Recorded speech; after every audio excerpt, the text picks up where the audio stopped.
आज की वीडियो में हम डिस्कस करेंगे कि जीएसटी इंस्पेक्टर कैसे बन सकते हैं। बहुत सारे एस्पिरेंट्स का ड्रीम रहता है सरकारी नौकरी लेना और सरकारी नौकरी में जीएसटी इंस्पेक्टर बनना। तो जीएसटी इंस्पेक्टर आप लोग कैसे बन सकते हैं, क्या प्रोसीजर है, क्या पेपर देना पड़ेगा, क्या क्या चीजें हैं, A to Z हम सारी चीजें डिस्कस कर लेंगे।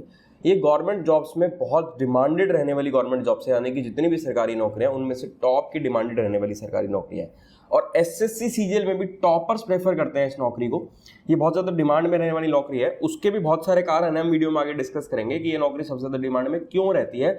ऐसा क्या है इस नौकरी में कि टॉपर्स ही इस नौकरी को प्रेफर करते हैं। आप वीडियो को देखते चलो, जैसे जैसे वीडियो आगे चलती जाएगी, वीडियो कंप्लीट होगी, वीडियो कंप्लीट होने तक आपको A to Z सारी डिटेल्स के बारे में पता चल जाएगा। मैं ये मानकर चलूंगा कि अभी आप लोगों को कुछ नहीं पता, आप बिल्कुल फ्रेशर हो, आपको मैं बिल्कुल बेसिक से बताऊंगा और एक एक चीज डिस्कस करेंगे कि जीएसटी इंस्पेक्टर कैसे बन सकते हैं।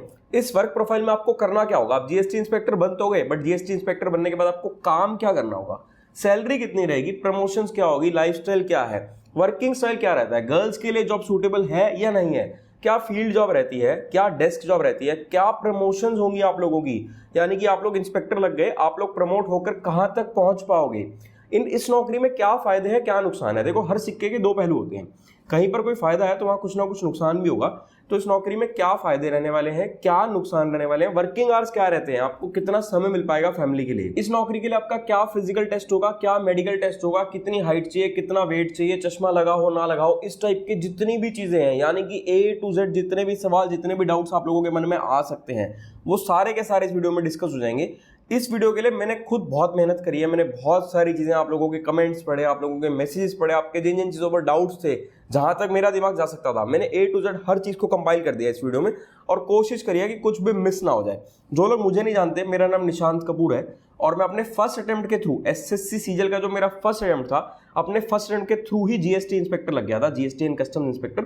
और किस जोन में हूं, क्या क्या आप लोगों की पोस्टिंग्स कहां होती है, सब कुछ डिस्कस करते चलेंगे इस वीडियो में। क्योंकि मैं खुद इस जॉब में हूं तो मुझसे बेटर आप लोगों को कोई नहीं बता पाएगा। मैं अपने सारे एक्सपीरियंसेस को शेयर करूंगा और हर चीज डिस्कस करूंगा इस वीडियो में। एसएससी सीजीएल जिन लोगों को नहीं पता, SSC CGL combined graduate level होता है। इसमें आप मिनिमम ग्रेजुएट होने चाहिए। अगर आप लोग ग्रेजुएट हैं तो आप एसएससी सीजीएल का एग्जाम दे सकते हैं। ये हर साल एक बार जरूर होता है।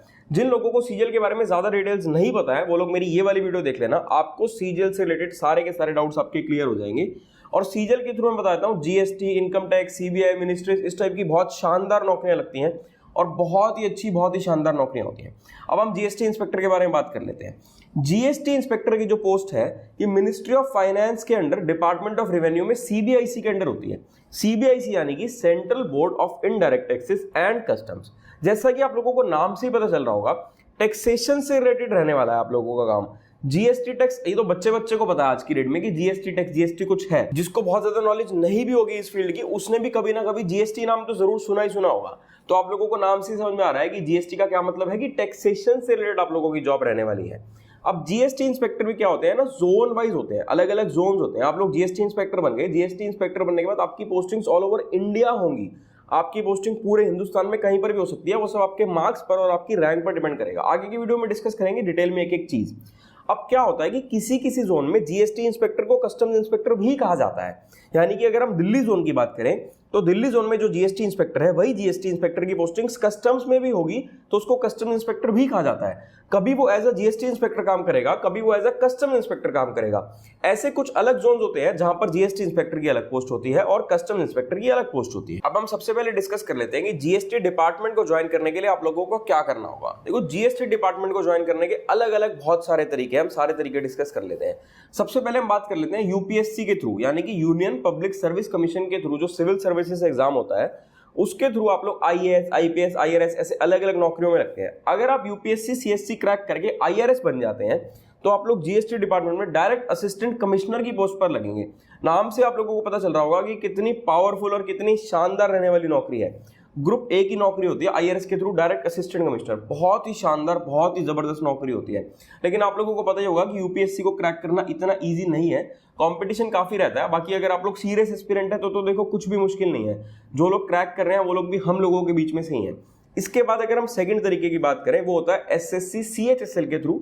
एसएससी सीएचएसएल के थ्रू भी आप जीएसटी डिपार्टमेंट में, इनकम टैक्स डिपार्टमेंट में, सीबीआई डिपार्टमेंट में, ऐसे अलग अलग शानदार सरकारी नौकरियों में जा सकते हैं। बट उनका जो ग्रेड पे रहता है, उनकी जो आपको नौकरियां मिलेंगी वो इंस्पेक्टर से कम रैंक वाली नौकरियां मिलेंगी। अब तीसरा और सबसे शानदार तरीका वो है एसएससी सीजीएल, यानी कि कंबाइंड ग्रेजुएट लेवल के थ्रू। एसएससी सीजीएल के थ्रू अगर आप लोग जीएसटी डिपार्टमेंट ज्वाइन करेंगे तो आप लोग डायरेक्ट इंस्पेक्टर की पोस्ट पर ज्वाइन कर सकते हैं। उसी पेपर के थ्रू आप लोग टीए की पोस्ट पर भी ज्वाइन कर सकते हैं। वो सब आपके मार्क्स पर और आपकी रैंक पर डिपेंड करेगा। अगर आपके अच्छे मार्क्स हैं, आप टॉपर्स में आते हैं, तो आप लोग इंस्पेक्टर बनेंगे। अगर आपके मार्क्स कम है और आपकी रैंक थोड़ी कम आती है, आपकी रैंक नीचे रहती है, तो आप टीए यानी कि टैक्स असिस्टेंट बनेंगे।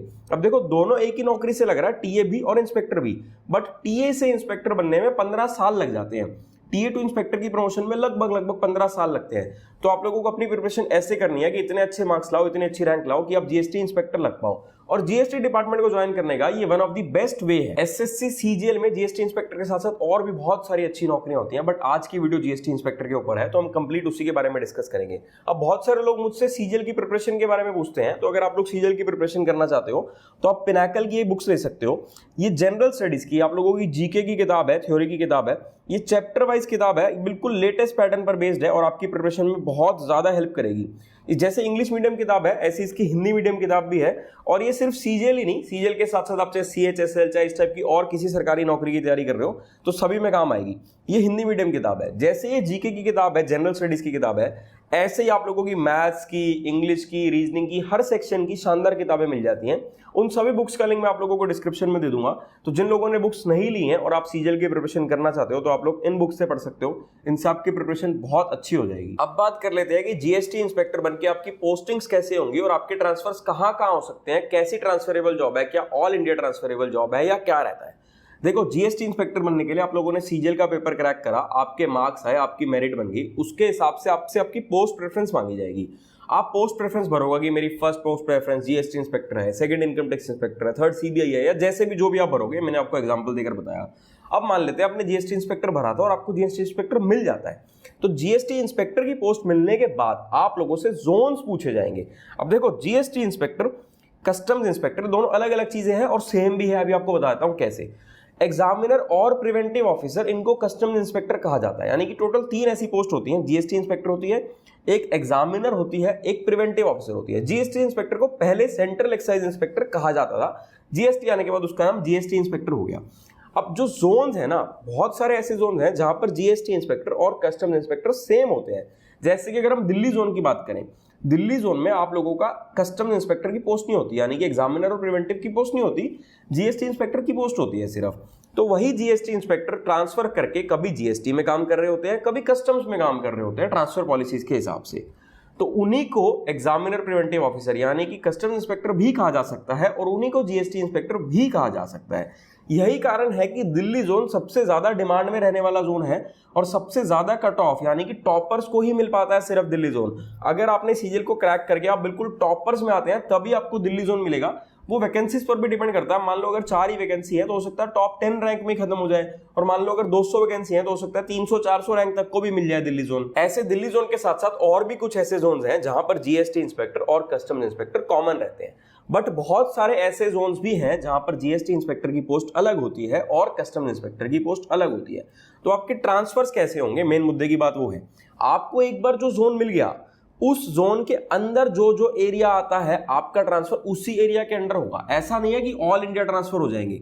मान लो आपको दिल्ली जोन मिल जाता है तो दिल्ली जोन के अंदर दिल्ली प्लस हरियाणा आता है, तो दिल्ली जोन में इंस्पेक्टर लगने के बाद आप लोगों के ट्रांसफर्स दिल्ली प्लस हरियाणा के अंदर होंगे। इससे बाहर आप लोगों का ट्रांसफर नहीं होगा जब तक आप लोग प्रमोट होकर असिस्टेंट कमिश्नर नहीं बन जाते। असिस्टेंट कमिश्नर बनने के बाद तो आप लोगों की ऑल इंडिया ट्रांसफरेबल पोस्ट हो जाएगी। ऑल इंडिया में कहीं पर भी ट्रांसफर हो सकता है, बट उससे पहले पहले हम प्रमोशंस की बात करेंगे, आगे बताऊंगा क्या प्रमोशंस रहती हैं। बट उससे पहले पहले आप लोगों के ट्रांसफर सिर्फ उसी जोन में हो पाएंगे जो आप लोगों को जोन अलॉट हो गया एक बार स्टार्टिंग में। इसके साथ साथ दिल्ली जोन का डिमांड में रहने का एक कारण ये भी है कि दिल्ली की कनेक्टिविटी बहुत अच्छी है। अगर आप लोगों को दिल्ली जोन मिल जाता है तो आप लोग चाहे राजस्थान से हैं, आप लोग यूपी से हैं, हरियाणा से हैं, या किसी भी एरिया से आपको कनेक्टिविटी बहुत अच्छी मिल जाती है। फिर कुछ ऐसे लोग होते हैं जो कहते हैं कि हमें यार दिल्ली ही चाहिए, हमें दिल्ली में ही रहना है, उनको यूपीएससी की प्रिपरेशन करनी होती है या कोई और कारण होता है। जनरली बिहार से या यूपी से जो एस्पिरेंट्स होते हैं, बहुत सारे एस्पिरेंट्स दिल्ली जोन को प्रेफर करते हैं। अब उसका कारण कई बार ये भी हो सकता है कि यूपीएससी की प्रिपरेशन करनी है या कनेक्टिविटी या जो भी कारण हो सकता है। मतलब दिल्ली जोन मोस्ट डिमांडेड रहने वाला जोन है। अब हम प्रमोशंस की बात कर लेते हैं। जैसे मैंने आपको बताया कि असिस्टेंट कमिश्नर बनने से पहले तक आप लोगों का ट्रांसफर उसी जोन में होगा, असिस्टेंट कमिश्नर बनने के बाद ऑल इंडिया ट्रांसफर हो सकते हैं। तो अगर प्रमोशंस की बात करें, देखो टीए तो मैंने बता दिया, टीए को इंस्पेक्टर बनने में लगभग 15 साल लगते हैं। टीए सबसे पहले फर्स्ट प्रमोशन के बाद एसटीए यानी कि एग्जीक्यूटिव असिस्टेंट भी बोलते हैं उसको, सीनियर टैक्स असिस्टेंट या एग्जीक्यूटिव असिस्टेंट बोल सकते हैं, वो बनता है। उसके बाद इंस्पेक्टर बनता है। इंस्पेक्टर बनने के बाद आपकी जो फर्स्ट प्रमोशन होती है वो होती है सुपरिटेंडेंट की। इंस्पेक्टर टू सुपरिटेंडेंट एलिजिबिलिटी तो आप लोगों की 2 साल में कंप्लीट हो जाती है, यानी कि 2 साल की नौकरी के बाद आप लोग एलिजिबल हो जाते हैं। But generally inspector to superintendent की प्रमोशन में 5 से 6 साल लग जाते हैं, यानी कि 5 से 6 साल नौकरी करने के बाद आप लोग प्रमोट हो जाते हैं। सुपरिटेंडेंट के बाद जो आपकी नेक्स्ट प्रमोशन होती है वो होती है असिस्टेंट कमिश्नर की। इस प्रमोशन में थोड़ा सा ज्यादा समय लग जाता है। असिस्टेंट कमिश्नर के बाद जो आप लोगों की नेक्स्ट प्रमोशन होती है वो होती है डिप्टी कमिश्नर की। देखो कुछ साल पीछे अगर हम चले जाएं, पहले चले जाएं, तो प्रमोशंस काफी स्लो थी, काफी समय लग जाता था प्रमोशन होने में। अब धीरे धीरे day by day promotions fast होती जा रही हैं, बेटर होती जा रही हैं। तो assistant commissioner to deputy commissioner बनेंगे आप नेक्स्ट प्रमोशन में। डिप्टी कमिश्नर के बाद नेक्स्ट प्रमोशन होती है ज्वाइंट कमिश्नर की, उसके बाद नेक्स्ट प्रमोशन एडिशनल कमिश्नर की, उसके बाद नेक्स्ट प्रमोशन कमिश्नर की। जनरली जो लोग, मतलब अगर हम कुछ साल पीछे की बात करें, कुछ साल पहले तक जनरली जो लोग जीएसटी इंस्पेक्टर ज्वाइन करते थे वो लोग रिटायरमेंट तक असिस्टेंट कमिश्नर पहुंच पाते थे, कुछ लोग डिप्टी कमिश्नर तक भी पहुंच पाते थे। बट अब जैसे जैसे धीरे धीरे प्रमोशंस बेटर होती जा रही हैं, सिनेरियो चेंज हो रहे हैं, प्रमोशंस बेटर हो रही हैं, इंप्रूवमेंट हो रही है। तो अभी के सिनेरियो में देखो, अभी एग्जैक्ट कुछ भी कहना सही नहीं रहेगा, बट हो सकता है कि जैसे अभी का सिनेरियो चल रहा है इस समय पर जो लोग as a GST inspector join करते हैं, हो सकता है वो लोग अपनी रिटायरमेंट तक ज्वाइंट कमिश्नर, एडिशनल कमिश्नर की पोस्ट तक पहुंच पाए। बाकी ये सब चीजें चेंज होती रहती हैं, हो सकता है फ्यूचर में प्रमोशंस काफी और अच्छी हो जाए, या हो सकता है प्रमोशंस काफी स्लो हो जाए। अभी इस बारे में कुछ भी कहना सही नहीं रहेगा, बट मुझे ऐसा लगता है कि मे बी इंस्पेक्टर जो है वो ज्वाइंट कमिश्नर की पोस्ट तक पहुंच पाएंगे। अब नेक्स्ट हम एलिजिबिलिटी के बारे में बात कर लेते हैं कि जीएसटी इंस्पेक्टर बनने के लिए क्या एलिजिबिलिटी चाहिए। वो वैसे मैंने आप लोगों को वीडियो की स्टार्टिंग में बता दिया था कि जीएसटी इंस्पेक्टर बनने के लिए सीजीएल को क्रैक करना है, यानी कि कंबाइंड ग्रेजुएट लेवल को क्रैक करना है। तो जाहिर सी बात है कि आप लोग ग्रेजुएट होने चाहिए। अगर आप लोग मिनिमम ग्रेजुएट हैं, मतलब मिनिमम चाहिए, इससे ज्यादा अगर आपने पोस्ट ग्रेजुएट किया हुआ है, कुछ किया हुआ, उससे फर्क नहीं पड़ता। मिनिमम अगर आप लोग ग्रेजुएट हैं तो आप लोग जीएसटी इंस्पेक्टर बनने के लिए एलिजिबल हो जाते हैं। अब ग्रेजुएशन में बहुत सारे लोग पूछते हैं कि सर बीकॉम करी हुई है, बीए करी हुई है, बीटेक करी हुई है, तो भाई कुछ भी करा हो कुछ फर्क नहीं पड़ता, ग्रेजुएट होने चाहिए। और मार्क्स के बारे में पूछते हैं कि सर 45% नंबर थे, 50% नंबर थे, 55% नंबर थे, तो क्या मिनिमम 60% नंबर चाहिए ग्रेजुएशन में जीएसटी इंस्पेक्टर बनने के लिए? नहीं, ऐसा नहीं है। एसएससी सीजीएल की किसी भी नौकरी के लिए ऐसा कोई क्राइटेरिया नहीं है। क्राइटेरिया है तो सिर्फ और सिर्फ ग्रेजुएशन का। एक थ्रेशोल्ड डेट दी जाती है हर साल इसकी वैकेंसीज निकलती हैं, एक थ्रेशोल्ड डेट होती है। उस डेट से पहले अगर आप लोगों की ग्रेजुएशन कंप्लीट हो चुकी है तो आप लोग सीजीएल के लिए एलिजिबल हो जाते हो। यानी कि सीजीएल में जितनी भी नौकरियां हैं, चाहे जीएसटी इंस्पेक्टर है, चाहे इनकम टैक्स इंस्पेक्टर है, चाहे सीबीआई है, आप हर नौकरी के लिए एलिजिबल हो। और मार्क्स का कोई ऐसा क्राइटेरिया नहीं है कि मिनिमम 60% चाहिए। हो सकता है और अलग सरकारी नौकरियों में और अलग पेपरों में एक क्राइटेरिया हो, मतलब है बहुत मिनिमम से कुछ ऐसे पेपर हैं जिनमें है, बट सीजीएल में ऐसा नहीं है कि मिनिमम 60% नंबर चाहिए। आपकी ग्रेजुएशन कंप्लीट होनी चाहिए, चाहे कितने भी नंबर हो, कोई फर्क नहीं पड़ता। अब इसके बाद हम लोग बात कर लेते हैं फिजिकल टेस्ट के बारे में और मेडिकल टेस्ट के बारे में। देखो जीएसटी इंस्पेक्टर के लिए और कस्टम इंस्पेक्टर के लिए, यानी GST inspector, examiner, preventive officer, इनके लिए जो फिजिकल और मेडिकल होता है बिल्कुल सेम रहता है, कुछ भी डिफरेंस नहीं रहता और बहुत ही बेसिक होता है। अगर हम पहले मेल्स की बात करें तो मेल्स की जो मिनिमम हाइट होनी चाहिए वो होनी चाहिए 157.5 सेंटीमीटर और मिनिमम चेस्ट होनी चाहिए 76 सेंटीमीटर और इसके साथ साथ 5 सेंटीमीटर का एक्सपेंशन होना चाहिए चेस्ट में। इसके साथ साथ मेल्स को वॉकिंग और साइकिलिंग करनी होती है। 8 किलोमीटर साइकिलिंग करनी होती है 30 मिनट में और 1600 मीटर वॉक करनी होती है 15 मिनट में। बेसिक है, पता नहीं आप लोगों को सुनने में इजी लग रहा है नहीं लग रहा, बट जब आप लोग करोगे तो करने में बहुत इजी है। आप लोग अगर इसकी प्रैक्टिस 15 दिन भी कर लोगे तो इजीली हो जाएगा, कुछ भी मुश्किल नहीं है। बाकी हाइट का ध्यान रखना, अगर हाइट इससे कम है तो हाइट तो अभी स्टेज में जाकर आप लोगों की बढ़ेगी नहीं। इसके साथ से जो चश्मा होता है, चश्मा चाहे लगा हो चाहे ना लगा हो, मतलब विद स्पेक्स और विदाउट स्पेक्स आप लोगों को क्लियर दिखना चाहिए। 6/6 इन वन है और 6/9 इन अनदर है, यानी कि देसी भाषा में बोलूं तो चश्मा लगा हो या ना लगा हो बस क्लियर दिखना चाहिए। चश्मे की रिक्वायरमेंट मेल फीमेल दोनों के लिए सेम रहती है। फीमेल्स की अगर बात करें, फीमेल्स को 3 किलोमीटर साइकिलिंग करनी होती है 25 मिनट में और 1 किलोमीटर वॉक करनी होती है 20 मिनट में। और फीमेल्स की मिनिमम हाइट 152 सेंटीमीटर होनी चाहिए और मिनिमम वेट 48 केजी होना चाहिए। ये मिनिमम वेट है 48 केजी। अगर आप लोगों का वेट इससे ज्यादा है तो कोई दिक्कत नहीं है, और अगर आप लोगों का वेट इससे कम है तो आप लोग वेट बढ़ा सकते हो। जो लोग प्रिपरेशन कर रहे हैं, वेट बढ़ाना कोई मतलब बढ़ जाएगा वेट, कोई ऐसी दिक्कत वाली बात नहीं है। और बिल्कुल बेसिक रिक्वायरमेंट्स हैं, कोई ऐसी हार्ड एंड फास्ट रिक्वायरमेंट इसमें है ही नहीं, बिल्कुल भी सिंपल चीजें हैं। ये तो फिजिकल रिक्वायरमेंट्स और फिजिकल टेस्ट की बात हो गई। अब जो आप लोगों की मेडिकल मेडिकल टेस्ट होगा। मेडिकल टेस्ट में बिल्कुल बेसिक आप लोगों के टेस्ट होंगे, लेकिन एक चीज का ध्यान रख लेना कि कलर ब्लाइंड अगर आप लोग हैं तो आप लोग इस पोस्ट को मत भरना, क्योंकि कलर ब्लाइंड कैंडिडेट्स इस पोस्ट के लिए एलिजिबल नहीं है। आपकी सारी की सारी मेहनत बर्बाद हो जाएगी। आप लोग इतनी मेहनत करके, पेपर क्रैक करके, सब कुछ क्रैक करके वहां तक पहुंच पाओगे, और ये मेडिकल तो बिल्कुल फाइनल स्टेप होता है, और फाइनल स्टेप में जाकर अगर आप लोग कलर ब्लाइंड निकलते हैं तो आप लोगों की पूरी मेहनत पर पानी फिर जाएगा, पूरी की पूरी मेहनत वेस्ट हो जाएगी, आप लोगों को नौकरी नहीं मिलेगी। तो कलर ब्लाइंडनेस जरूर चेक कर लेना। इसके साथ साथ बिल्कुल बेसिक टेस्ट होते हैं जो एक नॉर्मल कॉमन मैन के, मतलब आपको कोई मेजर बीमारी ना हो, आप एक नॉर्मल फिट इंसान हो, आप लोग बिल्कुल फिट, मतलब आप लोग मेंटली और फिजिकली स्टेबल इंसान हो, आप लोगों को कोई इशू नहीं होना चाहिए। अब फिजिकल और मेडिकल जो है ये कैसे होता है, देखो फिजिकल तो डिपार्टमेंट कंडक्ट करवाता है, आप लोगों को डेट दी जाती है, आप लोगों को मतलब समय दिया जाता है कि उस समय पर आप लोगों को उस लोकेशन पर पहुंचना होगा। और जो मेडिकल है ये जोन टू जोन वेरी करता है। कुछ जोन्स में क्या होता है कि आपको आपके डिस्ट्रिक्ट हॉस्पिटल से मेडिकल करवा के जाना होता है, बट कुछ जोन्स में क्या होता है, पर्टिकुलर हॉस्पिटल बताया जाता है कि वहां पर जाकर आप लोगों को अपना टाइम स्लॉट लेना पड़ेगा और उस समय पर जाकर आप लोगों का मेडिकल होगा। बट बेसिक टेस्ट होते हैं, कोई घबराने वाली बात नहीं। अब अगर हम लोग सैलरी की बात कर लेंगे, जीएसटी इंस्पेक्टर बनने के बाद आप लोगों को सैलरी कितनी मिलने वाली है। देखो आप लोग किसी भी नौकरी में जाते हो तो अल्टीमेटली तो ये होता है ना कि भाई सैलरी चाहिए, कितनी सैलरी होगी, क्या सैलरी होगी। तो जीएसटी इंस्पेक्टर की नौकरी लेवल 7 की 4600 ग्रेड पे की नौकरी है। देखो जो सैलरी होती है इसमें ग्रॉस सैलरी होती है और एक आप लोगों की नेट सैलरी, यानी कि कैश इन हैंड, जो आप लोग कैश इन हैंड सुनते होंगे उसको नेट सैलरी कहते हैं। ग्रॉस सैलरी में कुछ डिडक्शंस होते हैं, जैसे इनकम टैक्स कटा, सीजीएचएस डिडक्शंस हो, इस टाइप के और कुछ डिडक्शंस होते हैं।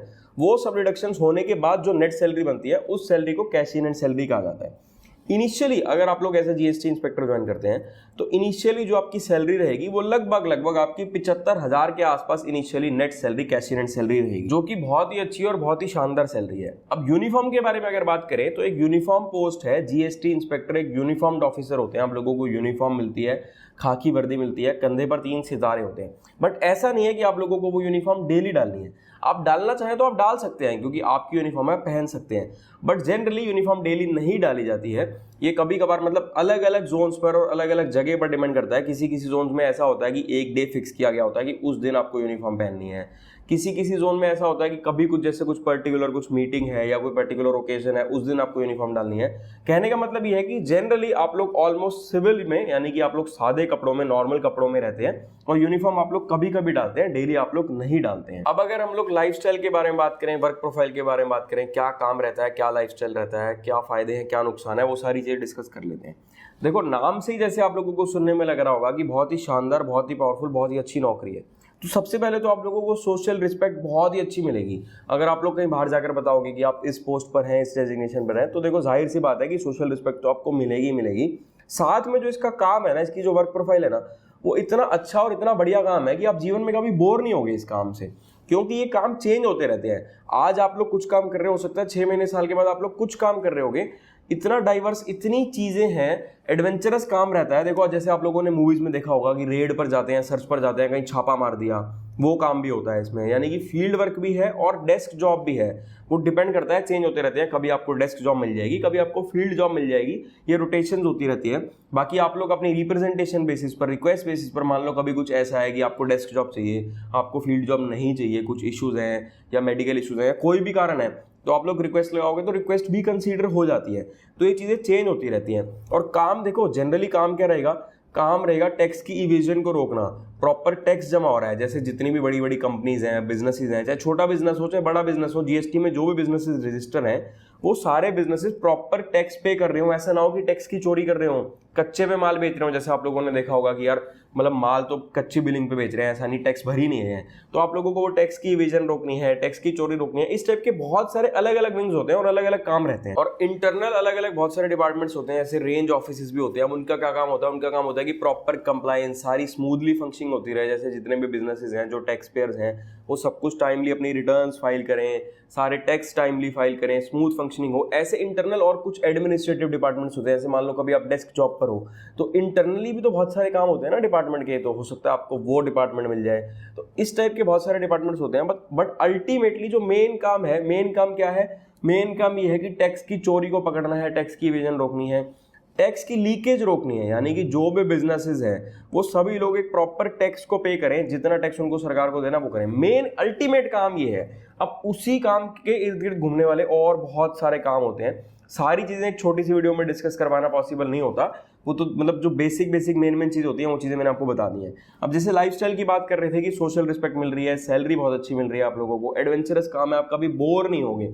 अल्टीमेटली मतलब मेन जो चीज़ें हैं ना, फायदे ही फायदे हैं, नुकसान बहुत कम है। नुकसान की अगर बात करें तो नुकसान एक बस ये है कि ट्रांसफरेबल जॉब है, मतलब ऐसा नहीं है कि एक ही जगह आप अपने होम पोस्टिंग काटते रहो लाइफ टाइम, आपके ट्रांसफर्स होंगे ही होंगे, कभी कहीं ट्रांसफर होगा, कभी कहीं ट्रांसफर होगा। और फायदे दुनिया भर के हैं, सैलरी कितनी अच्छी है, वर्किंग आवर्स फिक्स है, ऑलमोस्ट आपकी जो आपकी डिपार्टमेंट्स होते हैं उनमें वर्किंग आवर्स फिक्स होते हैं। कभी कभार अगर आपकी पोस्टिंग ऐसी जगह पर हो जाती है जहां पर आपको कई बार रात को भी जाना पड़ सकता है, जहां पर शिफ्ट्स में भी काम होते हैं, लेकिन ऐसा कम है। मोस्टली इंटरनल डिपार्टमेंट्स ऐसे हैं जहां फिक्स वर्किंग आवर्स हैं, तो आप लोग फैमिली को बहुत समय दे पाते हो, प्रॉपर वर्क लाइफ बैलेंस वाली नौकरी है। साथ में सैटरडे संडे की छुट्टी रहती है, तो देखो 5 डेज वर्किंग जॉब है। कभी कभार ऐसा होगा कि कुछ इमरजेंसी है, कुछ है, तो सैटरडे संडे आप लोगों को जाना पड़ सकता है, बट जनरली सैटरडे संडे की आप लोगों की छुट्टी रहती है। जो लोग गर्ल्स के लिए पूछते हैं कि क्या ये नौकरी गर्ल्स के लिए सूटेबल है या नहीं, तो भाई बिल्कुल सूटेबल नौकरी है, बहुत अच्छी बहुत शानदार नौकरी है, कोई प्रॉब्लम वाली बात नहीं है। अगर आप लोग फील्ड में काम करना चाहे तो फील्ड जॉब भी है, अगर आप लोग डेस्क जॉब करना चाहे तो डेस्क जॉब भी है, दोनों ऑप्शंस रहते हैं आप लोगों के पास। और बहुत ही अच्छी बिल्कुल प्रॉपर वर्क लाइफ बैलेंस वाली नौकरी है, कोई प्रॉब्लम वाली बात नहीं है। अब बहुत सारे लोग ट्रेनिंग के बारे में पूछते हैं, तो देखो जीएसटी इंस्पेक्टर की प्रॉपर ट्रेनिंग होती है, 14 हफ्ते की ट्रेनिंग होती है। आप लोग जब जीएसटी इंस्पेक्टर बनते हैं तो उसके बाद डिपार्टमेंट को ज्वाइन करने से पहले आप लोगों की ट्रेनिंग करवाई जाती है, जो कि 14 वीक्स की ट्रेनिंग होती है। इसको 2 पार्ट्स में डिवाइड किया गया होता है, 12 वीक्स और 2 वीक्स। 2 वीक्स की आप लोगों की वेपन ट्रेनिंग होती है, जिसमें आपको आर्म्स के बारे में सिखाया जाता है, आप लोगों की प्रॉपर पीटी ड्रिल ये सारी चीजें होंगी, वेपन चलाना सिखाया जाएगा, वेपन चलवाया जाएगा। और जो 12 हफ्ते की ट्रेनिंग होती है, इस 12 हफ्ते की ट्रेनिंग के अंदर क्लासरूम पार्ट्स भी होते हैं, अटैचमेंट्स भी होते हैं, यानी कि लॉ से रिलेटेड, एक्ट से रिलेटेड सारी चीजें आप लोगों को पढ़ाई जाएंगी, आप लोगों की अटैचमेंट्स करी जाएंगी अलग अलग जगह। ट्रेनिंग के बारे में ज्यादा डिटेल में नहीं बता रहा, अगर ट्रेनिंग पर आपको एक अलग वीडियो चाहिए तो कमेंट कर देना, उसके लिए एक अलग वीडियो लेके आएंगे। मैंने कोशिश करी आपके सारे डाउट्स क्लियर करने की, फिर भी कोई भी डाउट हो कमेंट करके या मैसेज करके पूछ सकते हो। वीडियो अच्छी लगे तो मैक्सिमम लोगों को वीडियो को शेयर करना।